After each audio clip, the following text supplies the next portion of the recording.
6 signs you're a Sigma male. Most people have heard of alpha and beta males, but what if you don't fit into one of these categories?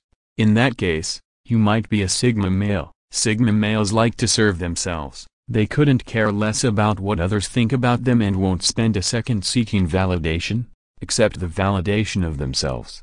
As opposed to the boasting alpha, a Sigma male prefers the background. He likes being quiet. This is not because he is too anxious to speak, but because it puts him in a position of observance. Beta males put women on a pedestal and they believe that their purpose is to provide and serve. What other people think of them they deem utterly important. Could you be a Sigma male? I'll give you 6 signs. 1. You enjoy being alone.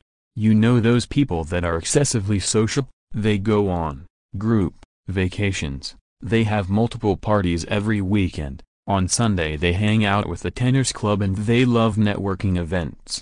They thrive in social settings, get energized by talking to other people and love making new social connections. Together is better than alone, is their motto. However, they have a hard time being alone. Some even go crazy, literally, when convicted to a moment of solitude. Well, you're not that guy. In fact, you're the opposite. It's not that you dread socializing, but it exhausts you. This means that after a party or other social gathering you need to recharge your battery. Being alone gives you energy. There are so many things you can do, so many projects to work on. You're most productive when in solitude. 2. You like to think.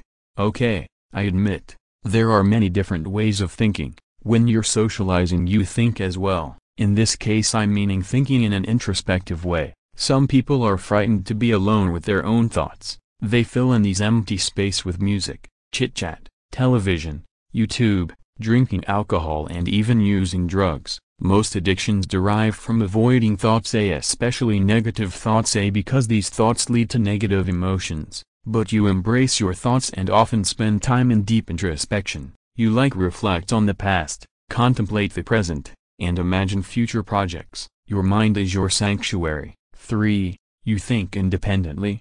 You are unlikely to bind yourself to a dogma. Being religious is fine as long as it doesn't restrict your independent thought. If you feel that you cannot think freely, you leave. Because you're a free thinker you cringe by the thought of conforming to a set of dogmatic beliefs. Probably you're not going to be a religious fanatic, nor a social justice warrior who loves demonstrating just for the sake of demonstrating. 4. You don't like authority.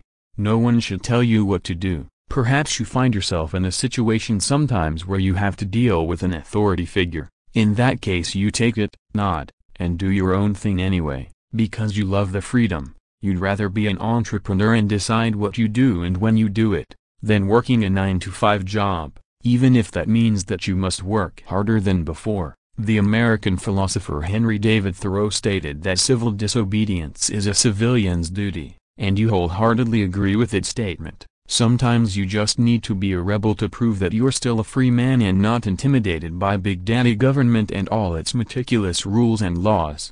Don't get me wrong, you're not a criminal, but smoking a cigarette where there's a smoking prohibition, cycling on the sidewalk and urinating against the local police office after a night out are things you might enjoy doing.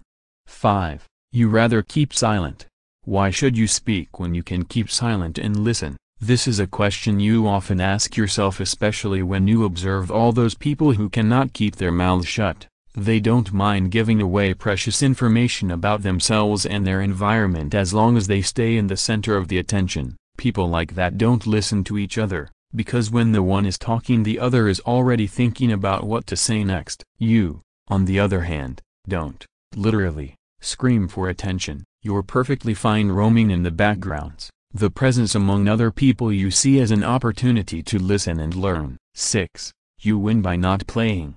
The rat race is for rats. Let them compete with each other. What are they doing it for anyway? Status, money, fame? These things do not concern you. What concerns you are health, peace of mind and authenticity. You choose your battles carefully. And most of them are simply a waste of time. By being very selective in your actions you save a lot of time and energy, and this is how you win by not playing.